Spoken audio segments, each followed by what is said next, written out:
Hey, how's it going, everyone? My name is Derek Afasi. I'm the owner of Afasi Financial Group and RetireSharp.com. Today's topic, I want to discuss with you guys, how long will my retirement last? And this is probably the most common question we get time and time again, into our agency, whether someone's calling through our radio show or calling through our YouTube channel, is they want to make sure that, or at least a retiree, pre-retiree, wants to have the correct systems or strategies in place to make sure that they are not going to outlive their retirement monies. And what we're noticing is right around 90% of all Americans are falling below the poverty level right when they hit their retirement age. And that's obviously a big problem. So what I want to do with this video is expose what are the negatives with a lot of individuals' accounts, see if this might correlate to you, and then show you some different ways on how you can get more consistency, more certainty in your retirement by just making some tweaks, or at least exposing some of those negatives and really seeing what some of those problems are, and then go over the three main criteria that every individual should have in their overall plan to make sure they could live their retirement with confidence, to make sure they're receiving their income streams properly, and they have an abundance of monies left over that they can leverage as something I deem their fund monies. So let's get started. The problem lies that individuals have been contributing to their retirement accounts or their retirement savings vehicles, since inception, since they started to work. So you have an individual that was typically contributed to a qualified retirement account like a 401k, and what would happen is each year that they worked or each month that they worked, they would take a portion of their salary, place it into this sort of retirement account, and what would determine whether or not this bucket was larger at the end of the day, the end of the year, would be the contributions made plus whatever the interest credit that came back that was associated with that 401k account. So majority of 401k accounts, they're associated with something known as mutual funds. So you might have different slews of options, about 10 to 25 different mutual fund options to choose from, saying, okay, I'm a conservative investor, I'm an aggressive investor, whatever that case may be. So if this person was contributing for years into their plan, and let's say they placed in a total of $100,000, well, what's going to determine whether or not this $100,000 is going to be sitting in this bucket or is going to be larger is going to be the amount that they contributed each and every month, plus whatever this interest credit is. So, they could be sitting at, this person could have placed 100 grand into their account. They could have $500,000 into their account, and then just like in 2008, you had a bad market loss that wiped this account clean, or basically hit this account down 50%. So now they're sitting at a $250,000 in their account. So these mutual fund performance, there's a couple of negatives that come with it beyond downward market losses, and that's something that a lot of individuals didn't realize in the 1980s and 90s because they kept seeing their accounts go up. They were realizing that the stock market was excellent, the mutual fund performance was really good. Anything that they'd be investing in, they seemed like they were financial gurus, just basically picking anything, and they would see a positive rate of return. So what happened was individuals trusted the market and thought that as long as they throw monies at their 401k, at their qualified retirement accounts, that that money should always be going up. And what we've noticed in more recent years, especially since 2000, is no, it's not guaranteed. It's nothing more than a stock market casino. And ultimately, you had Wall Street that got very wealthy by setting individuals up with these plans and implementing these sorts of qualified retirement accounts. So when it comes time for retirement, an individual might have monies like non-qualified monies if they sold a house or they sold a business. Well, that might be a portion of their monies. Or majority of them have some sort of retirement assets, such as their 401k, their IRA, their Roth IRAs, 403bs, TSPs, etc. All those different sorts of accounts that are just essentially sitting there. And now this individual is coming to the point of, okay, I understand I have to at least be more conservative with my money. I don't want to leave it to chance, but how exactly do I pull this money out to make sure that it's going to last as long as I do? And this is the problem time and time again, that individuals are siphoning out these monies. They're still leaving their money at some sort of risk, some sort of speculation, and there's nothing guaranteed about those monies. And on top of it, they're paying mutual fund related fees. They're paying high advisor fees. They have that downward market loss potential. They're trying to pull money from an account, so they don't know how much money to pull out, properly. So there's just a big problem that's associated there. The point that I want to try to make is, you don't have to utilize your retirement assets and your cash accounts into this risk. It's not necessary, especially when you're looking to retire, when you're, 10, 5, 1 year out, currently in retirement. There's ways on how you could go and leverage your monies into specifically designed plans that will be set up for either max income, for safe accumulation, for a maximized death benefit, maximized legacy to your loved ones. There's a whole slew of different things that you could get more consistent returns that will give you more of that peace of mind, more of that certainty in retirement, rather than just say, oh, I got to leave my money in the market because that's what I'm so accustomed to doing when I was working. So what are the problems? What are the problems with the typical individual now? And then how exactly can you really, trigger in or focus in on those problems to then get some of these consistent returns, some of these consistent accounts that I'm speaking about? And it all goes through the factor of reverse dollar cost averaging. What happens is if you have a typical IRA account that's tied to mutual funds, well, those mutual funds are going to come at a specific cost. So according to Morningstar, the average mutual fund related fees in IRA accounts average right around 1.31%.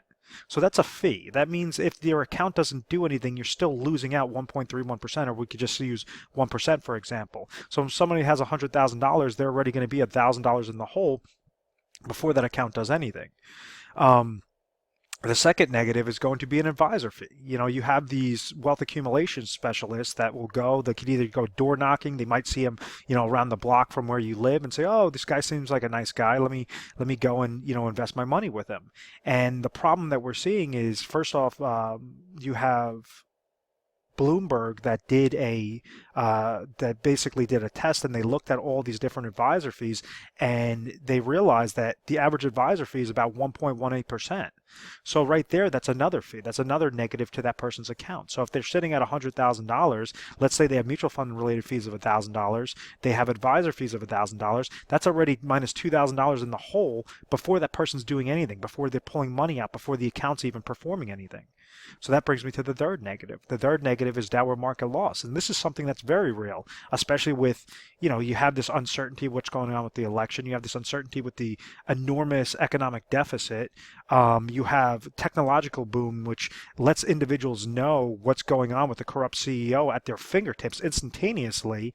You have these mega computers that, you have these hedge fund managers that are getting super wealthy off of understanding a market trend a millisecond before anybody else does. So all of these things are going to create volatility. Typically, the emotions are going to create volatility in the market.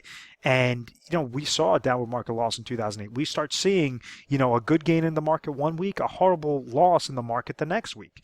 And that's volatility. This is downward market losses that you should not be accustomed to, especially if you're looking to live off of this money for income. So say in a given scenario that the market goes down 10% in the year that that person wants to retire, or let's say they lose $10,000 of a loss into their portfolio. So we could utilize the same example and say, okay, well, you have to pay the mutual fund related fees of $1,000, the advisor fee of $1,000, and let's say that your account physically lost $10,000. Well, that means you're $12,000 in the hole before you actually start pulling money out. That last aspect is, or second to last aspect, is income. How exactly do you know how much money to pull out? What exactly is the correct dollar amount that you should be pulling out each year? You could look online, you could look at financial publications. They talk about something known as the prudent man's rule.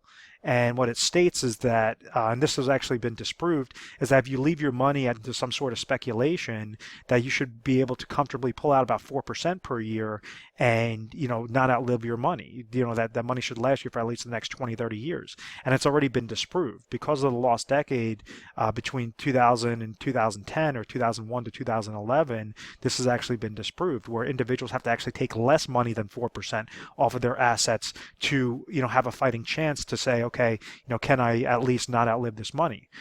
So that's the income play. So if you're pulling out, let's say you pull out 4% off of $100,000, well, that's $4,000 that year, but yet your account receives all these negatives. Let's just say it was 10 minus 10,000 minus 1,000 minus 1,000 minus the 4,000. You'd be minus 16,000 in the hole. Your new account value would be sitting at $84,000. And now when you try to pull out $4,000 from this money, it's $4,000 off of a lower account value. So what you have is a combination of negative aspects kind of like a tornado vortex that is going against your account. It's the power of compound interest. What Albert Einstein deemed the most powerful thing in the world is the power of compound interest, but it's going at a negative rate against your accounts. And that's obviously a problem, because this is why seniors time and time again are outliving their retirement monies. And the only thing they're relying on is Social Security, because, they place their money in with an advisor or a Ponzi scheme or some sort of thing that just had all these fees that they were not totally aware of, and they were also subject to that downward market loss in the income. The very last negative that a lot of advisors don't try to touch up on is inflation. If you have expenses in retirement, well, you want to make sure that you're at least pulling out those monies. You at least have sufficient amount of income sources to cover those expenses. So if you're 60 years old and you're planning to retire at age 65, maybe you might have expenses of $60,000, $5,000 a month at age 65 that you have to prepare for. Well, maybe Social Security income would come to you at $30,000 a year. If you're fortunate enough to have a pension plan, maybe that pension income is going to come to you at $20,000 a year. But if we understand this concept, well, then we have to figure out how to produce $10,000 of guaranteed lifetime income, contractually guaranteed lifetime income through legal reserve structured contracts that will produce $10,000 per year. Out of this $60,000 expense, you might have $40,000, which is incorporated with fixed expenses that will never go up, but $20,000 that are going to be susceptible to inflation. The rule of thumb is that inflation is going to increase between 2 to 4% in a given year based upon the cost of goods and services. So you had individuals that retired in 1990 that lost over 40% of their purchasing power with those same incomes, with that same income stream by year 2010 alone. So that inflation is a real thing. This is something that's extremely scary, especially when you're trying to get on some sort of fixed income. So there's ways on how you could actually ladder your income strategies properly to receive lifetime income at age 65 for both you only, or you and your spouse at age 65, and then have step-ups of income when, maybe at age 68, maybe at age 71, at age 75. So it's correlating specifically to what your exact expenses will be and exactly what your inflationary goal is, to make sure that you're not in a panic. You're leveraging the smallest amount of dollars possible and only as much as necessary to accomplish these goals successfully. So understand there are ways on how you could structure this. You could utilize different sorts of indexing strategies. You could utilize different sorts of income riders associated with these sorts of contracts. And this last point is that I always make, as I say, there's three major things that you need to make sure that your plan covers. And that's income first and foremost. It has to be the most important thing, because if you guys keep living and living and living and living, you run that risk of outliving your retirement dollars. If you go and you say, okay, well, hopefully the market's going to go up, it's not going to have any any downward market losses, anything like that, that's not being realistic. You have to prepare for the worst case scenario so that you're confident when the market crashes, you're completely fine. Your account is it's not hindered. You're not paying, miscellaneous fees. You're not paying fees to advisors or mutual fund related fees. It's something that's not correlated to the market. And you could also segment accounts that will grow when the market goes up but not lose when the market goes down, known as those indexing strategies. You also have, different sorts of alternative investments as well that could pay you fixed interest rates. There's a whole slew of different things that you don't have to be shelling out paying fees each and every year. They could still accomplish your goal successfully. So the most important thing is making sure your income sources are protected, that you have sufficient amount of emergency funds left over, and then your inflationary protection is also set up through proper laddering strategies. So if somebody has $500,000, well, maybe to accomplish that $10,000 goal that I spoke about, maybe that's only going to constitute $150,000. So now this person has $350,000 left. Out of that, maybe they want to place another, $150,000 into emergency funds in case of an oh my gosh moment. Well, now that's going to leave $200,000 that they could play around with. Now they could use as their fund monies. If they want to go into speculation, if they want to go into alternative investments, if they want to go into safe, consistent planning with good, safe, consistent growth, or utilize some sort of death benefit maximization plans, now you have these monies segmented properly. The worst thing, and what the big mistakes that individuals make, is they take their full nest egg and they throw it all into one segment, all into one sort of goal, and it's just not going to be feasible. It doesn't make sense to do so. You want to avoid the negatives. You want to make sure that you're properly retiring, and that's some of the things that we go over, and we try to expose the negatives that you guys might have with your current situation, or just let you know, hey, listen, what you're doing is perfect. You're going to get to that finish line successfully, and there's no need to sweat about downward market losses or these fees. Everything is actually going according to plan and according to your goals. So at any point in time you found value in this video, please feel free to give us a call, 1-800-566-1002. We offer 24/7 customer service. We deal with clients on a national basis, so we make sure that we could help you out, at any time, mornings, nights, weekends, holidays, whatever that case may be. And we'll break down these plans. We'll break down, kind of to understand the negatives and how to accomplish your goals successfully. At the end of the day, even if that means you just want a second opinion to say what I'm doing is correct, that's what we're here for. And this is why we're A+ rated on the Better Business Bureau. We've always had very good reviews. We've never had any complaints. It's because of our methodical process. We like to educate first and foremost so you guys can make informed decisions and go from there. Feel free to subscribe to our YouTube channel, Retire Sharp, so you can have access to the most updated videos as well. And we look forward to helping you out. Also, at any point in time, if you guys want to request any free reports or free ebooks, we have a whole slew of them. We have about 10 different ebooks. Depending upon your situation, we could send it over to you, create personalized videos, personalized reports to make sure to help out with the educational process and give some good recommendations. So thanks so much, guys, and I look forward to speaking with you.